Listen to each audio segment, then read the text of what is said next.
દિવાળીનો માહોલ નજીક છે અને જો પર્યટકો વેનિસ ફરવા જવા ઈચ્છતા હોય તો વેનિસ જવાની જરૂર નથી, એના વિઝાની મહેનત કરવાની જરૂર નથી। અમદાવાદથી માત્ર 20 મિનિટના અંતરે બાવળાની અંદર તમને વેનિસ જેવો માહોલ જોવા મળશે, કારણ કે આ કોઈ વરસાદી પાણી નથી। જેમ ભાજપના એક નેતાએ કહ્યું હતું કે વેનિસમાં પણ જે પાણી છે નદીના નથી, નાળાના છે। તો આ પાણીમાં આવો નેતાશ્રી, અને અહીંયા જ તમે વેનિસની જેમ આ પર્યટન સ્થળ તરીકે વિકસાવો, કારણ કે પાણી હટાવવાની કે પાણીનો નિકાલ કરવાની હવે તમારામાં ત્રેવડ તો રહી નથી। પર અહીંના જે સ્થાનિકો છે એમને આ પરિસ્થિતિમાં જ જીવવું પડે છે।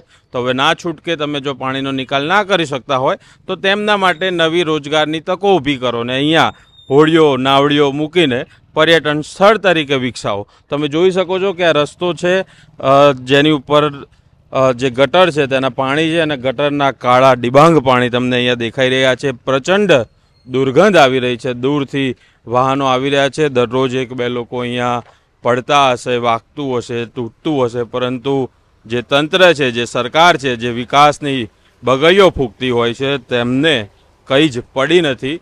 લોકો અહીંયાથી ઘર વેચવા મજબૂર થયા છે, પરંતુ ઓછા પૈસામાં ઘર વેચવા પડે છે, કારણ કે કોઈ સ્થાનિક બીજા લોકો અહીંયા રહેવા માટે તૈયાર નથી। અને કોણ ઈચ્છે કે આ પરિસ્થિતિમાં રહેવું પડે, જ્યારે જે નાગરિકો છે, શહેરના નાગરિકો છે, જે વેરો ચૂકવતા હોય, જે પોતાની આવકમાંથી માંડ જે પૈસા ભેગા કર્યા હોય સામાન્ય સુખ સુવિધાઓ માટે જે વેરો ચૂકવતા હોય, પરંતુ તેના ફળ સ્વરૂપે તેમને આ પરિસ્થિતિનો સામનો કરવામાં આવી રહ્યો છે, એમને સામનો કરવો પડી રહ્યો છે।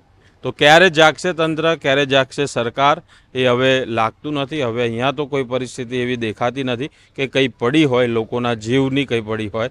બાવળાના જે સ્થાનિક તંત્રને કશી પડી નથી।